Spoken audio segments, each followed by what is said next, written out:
What is this? Dr. Corin and a researcher are conducting a study. They're looking at the babies of mothers who are exposed to chemical solvents in the workplace. So you're finding that vision is affected in some of these fetuses, babies. What does that indicate? What does that mean? Well, of course, vision is one of the functions of the human brain. So it means that these chemicals find themselves through mom, through the umbilical cord, into the baby, into the developing brain, and damaging functions there. And the baby is born already with a problem. Jenna's mom was at least warned she was working with toxic chemicals. Manufacturers are obliged to release toxicology data in the workplace. When these same chemicals are used in the home, the exposure is lower, but no one knows what effect they may have, and there's no obligation to inform us. Dr. Corin isn't the only specialist to be increasingly concerned about what living in such a chemical society might be doing to our kids. Respiratory illness is the leading cause of admission to hospital for children. Childhood asthma has jumped 400% over the last 20 years. And after injuries, cancer is now the leading cause of death among children aged 5 to 9. There's increasing evidence of links between those kinds of chronic health effects in children and a certain range of chemicals in our environment. Can you smell? Yeah. So we went to see a chemist, Dr. Virginia Solaris. She's an indoor air quality expert. And we asked her, what's in some of these products being marketed to young families? This is one product we're looking at, Lysol Antibacterial Action. It does actually list ingredients, ethanol, 79%. And not just any ethanol, says Solaris, it's denatured ethanol. She's put together a book for us full of data sheets which list the hazards of specific chemicals in the workplace.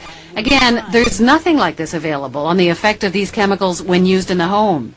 Here's what Solaris discovered about denatured ethanol. May cause irritation of eyes and mucous membranes, may cause central nervous system depression if inhaled or ingested. So, we now know everything that's in the Lysol, do you No. think? No, there's more? Yep, says Solaris. There's also alkyl dimethyl benzyl ammonium chloride. This is a class of compounds that act as a disinfectant or biocide. Which means it's a pesticide. It's harmful by inhalation, ingestion, and through skin contact. So we've learned that in this can, there are products that can cause skin irritation or irritation to the lung, even neurological implications. And yet here they're saying to, spray where kids are, to use it every day or at least use routinely. Is that a good idea? Well, that's something that the parents should think about. Do they want to spray the air that people are breathing, or the kids, the toys or surfaces that the children are touching? Do they want them sprayed? Okay, now this is Clorox disinfecting wipes. It says to wipe surfaces throughout the house, kitchen, and bathroom. Playpens. It lists two products, dimethylbenzyl ammonium chloride and dimethylethylbenzyl ammonium chloride. Again, like in the Lysol, more pesticides with possible harmful effects. If you find that it has an ingredient which is a chemical, you can't even pronounce it, you don't know what it is, you don't know how it can affect you, I think it's about time you think, should I be using this? Now here is another product. This is Pledge. There's no ingredients listed at all. It has silicones and it has butane gas. Like in a lighter? Butane, yes, and propane. Like in the barbecue? Exactly. So what do they do, butane and propane? May be harmful if inhaled. Eye irritant and narcotic, meaning it can affect the brain. And then there's the glass cleaners. What's in them? Some of them have what are called glycol ethers. There's concern over these products because for workers who are exposed occupationally, they've been seeing some reproductive effects, and so in the semiconductor industry, they're being phased out.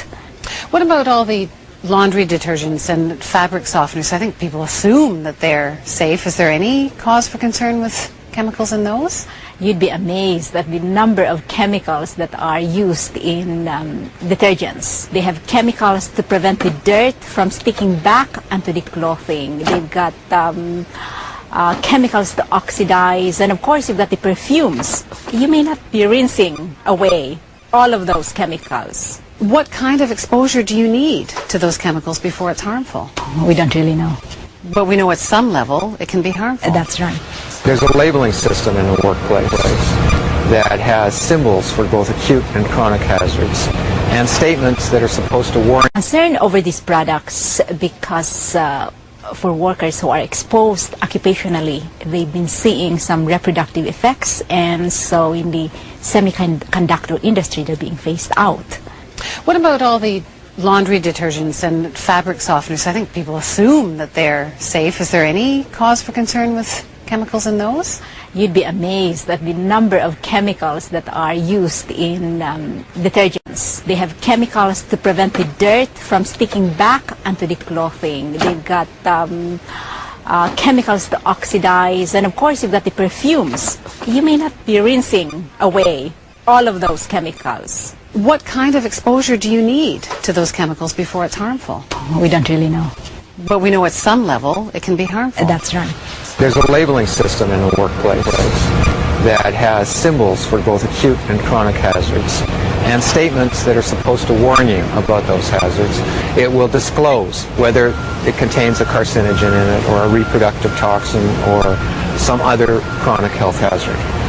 Some of these same chemicals are in consumer products, but there's nothing on the label like that for the consumer product. All household cleaners fall under the Hazardous Products Act, which is almost 40 years old. They're also regulated by something called the Consumer Chemicals and Containers Regulations. Labels are required to provide hazard symbols like poison and flammable, and they have to give information about first aid treatments for those ingredients. But there's no requirement to list other chemicals that could cause long-term health effects, and no warnings that say anything like may cause respiratory problems. People assume that if it's on the shelf, it's been tested, it's safe. And you can't make that assumption all the time. You can't. Not with the regulatory framework that we have in place. People make that assumption because they trust the government agencies are actually looking after that. Yeah, and they shouldn't make that assumption with respect to the Hazardous Products Act in particular.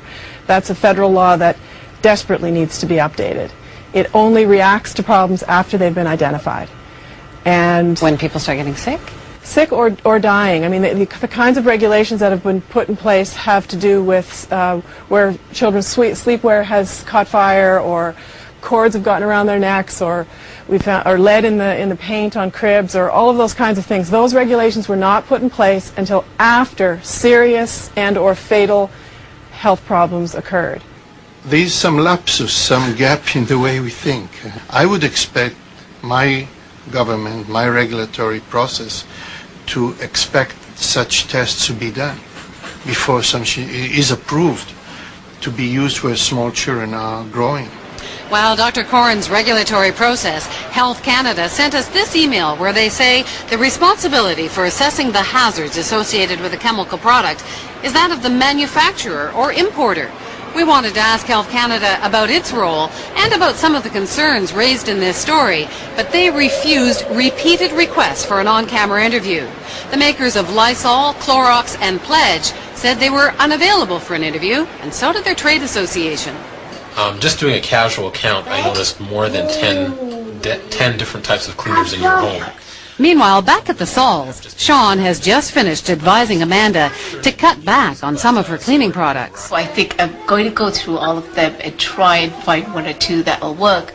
But also another way I might do it too is to try and see what natural products are out there. And if there's a demand for that, the industry will provide it. So Amanda Saul has decided to cut down on the chemicals in her home. But she'll have to figure it out on her own. For the time being, at least, the government and manufacturers are under no obligation to help her.